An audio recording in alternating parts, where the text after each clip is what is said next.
Voice of the rain यानी voice यानी आवाज़, ऑफ द रेन यानी बारिश की आवाज़।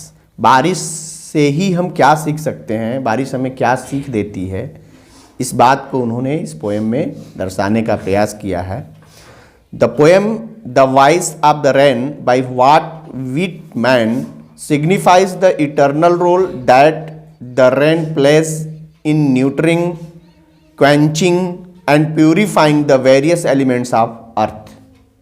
ये वॉट विटमैन की कविता द वॉइस ऑफ रेन में कवि जो है बारिश की जीवंत भूमिका यानी वर्षा जो है उसका क्या जीवंत भूमिका, क्या जीवंत भूमिका है उसकी कि किस प्रकार बारिश धरती के विभिन्न तत्वों का पोषण, शीतलता और शुद्धिकरण करती है।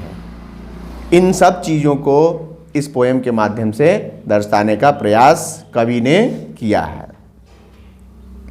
The rain returns the favour of its place of origin from where it rises unseen from the depths of the water and from the land. बारिश अपने उद्गम स्थल, ओरिजिन, ओरिजिन यानी उत्पत्ति या जहां से उत्पन्न होती है, और जहां वो अनसीन है, अनसीन यानी देखी नहीं जा रही है, the depth of the water, उस उद्गम स्थल के जहां से यह अदृश्य रूप में पानी की गहराइयों और भूमि से उत्पन्न होती है। And the rain itself is explaining to the reader about its origin, work and cyclic movement। वर्षा जो है ये बारिश पढ़ने वालों को ये प्रेरणा देती है कि उन्हें अपने उत्पत्ति या अपने कार्य और अपने चक्रीय गतिविधि के बारे में हमेशा सतर्क और सचेत रहना चाहिए। A comparison has also been drawn between rain and music as both of them make the world more lively and return to their place of origin after fulfilling their purpose. बारिश और संगीत दोनों की एक तुलना भी की गई है इस पोएम में, यानी ये दोनों ही मानव जीवन में जीवंतता ला देती हैं, या मानव जीवन को जीवंत बनाने का कार्य संगीत और बारिश दोनों का है। इसलिए दोनों को कंपेयर करते हुए ये बात समझाने का प्रयास किया गया है। और अपना उद्देश्य पूर्ण करने के लिए ये दोनों ही वापस चले जाते हैं। पूर्ण करने के बाद बारिश अपना उद्देश्य क्या, बारिश का उद्देश्य क्या, पृथ्वी को जीवंत बनाना। जीवंत बनाना यानी बारिश के पहले का दृश्य आप देखिए, सब उजड़ा उजड़ा सा लगता है, और बारिश के बाद जीवंत हरा भरा जो है सजीवता का संचार हो जाता है, पृथ्वी सजीव प्रतीत होने लगती है। वैसे ही संगीत के आने से मन प्रफुल्लित हो जाता है, और ये दोनों ही मनुष्य जीवन को जीवंत बनाने के बाद पुनः वापस लौट जाती हैं। एक समय तक के लिए फिर अंतराल यानी जीवंतता प्रदान करना इन दोनों का कार्य है। ये इस पोयम के माध्यम से बताने का प्रयास किया गया। And who art thou said I to the soft falling shower, which strange to tell gave me an answer, as here translated, I am the poem of earth, said the voice of rain। यह about the poem rain and music, देखो इसमें छोटे में ही दिया है। In the poem rain and music are compared with each other. ये तुम्हारी किताब में है इसलिए समझ में आएगा, इसलिए मैंने लिया। इन द पोएम, इस कविता में रेन एंड म्यूजिक संगीत और वर्षा are compared with each other, दोनों की तुलना एक दूसरे से की गई है। Both of them rise from their source help the world, ये दोनों ही अपने संसाधनों से उत्पन्न होती हैं और ये संसार की मदद करती हैं। They come back to their sources to make them beautiful and pure, और ये दोनों वापस आती हैं अपने संसाधनों में to make them beautiful and pure, यानी इस संसार को या संसार के लोगों को सुंदर और शुद्ध बनाने के लिए ये अपना एक माध्यम बनती हैं। छोटी सी पोयम है, इसको देखिए। And who art thou said I to the soft falling shower, which strange to tell give me an answer as here translated. तुम कौन हो? हु आर्ट दाउ, आर्ट ये पुरानी इंग्लिश में आर्ट का मतलब आर और दाउ का मतलब यू होता है, यानी हु आर यू, तुम कौन हो? Said I to the soft falling shower, धीरे धीरे गिरती हुई वर्षा से मैंने पूछा कि तुम कौन हो?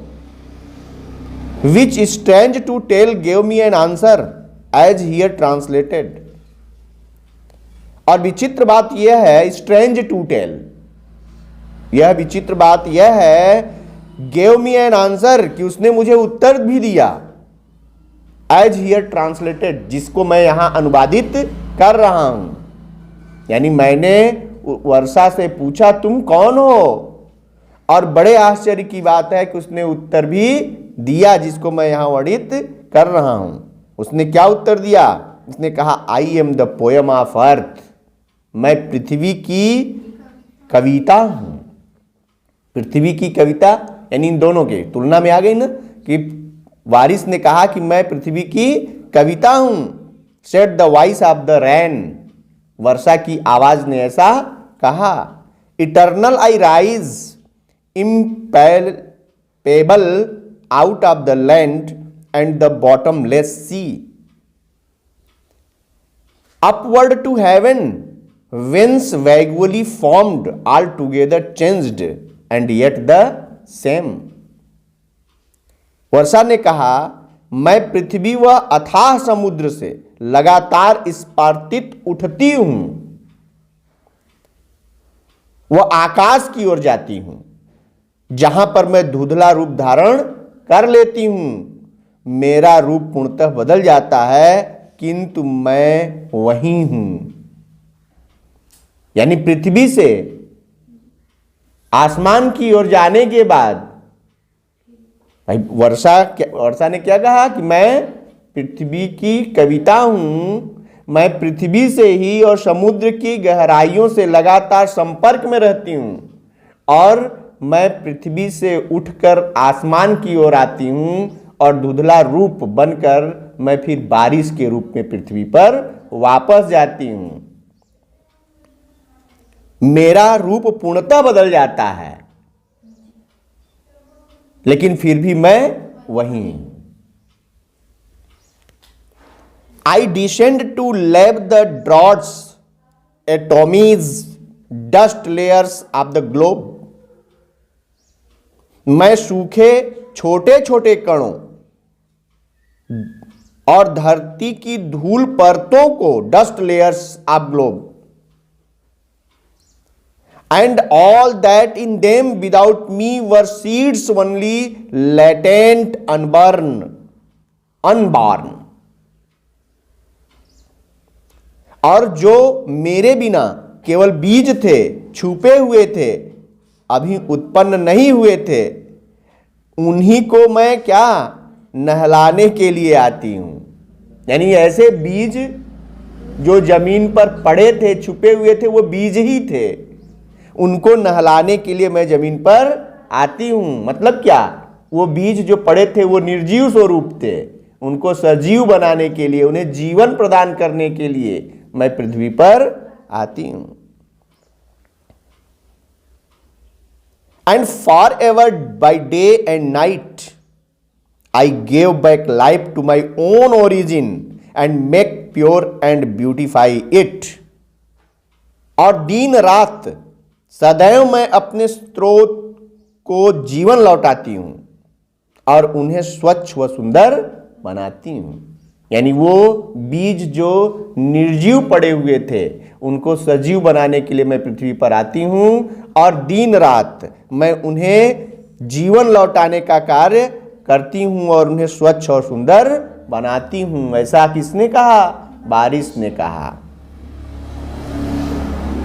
For song issuing from its birth place after fulfilment wandering reck'd or unreck'd duly with love returns. और ऐसा इसलिए क्योंकि फॉर यानी क्योंकि गीत अपना कार्य पूरा करने के बाद घूम फिर कर उचित समय पर प्यार से वहीं लौट जाता है जहां से वह आता है। यानी गीत भी वहीं लौट जाता है जहां से वह आता है और बारिश भी वहीं लौट जाती है जहां से वह आती है।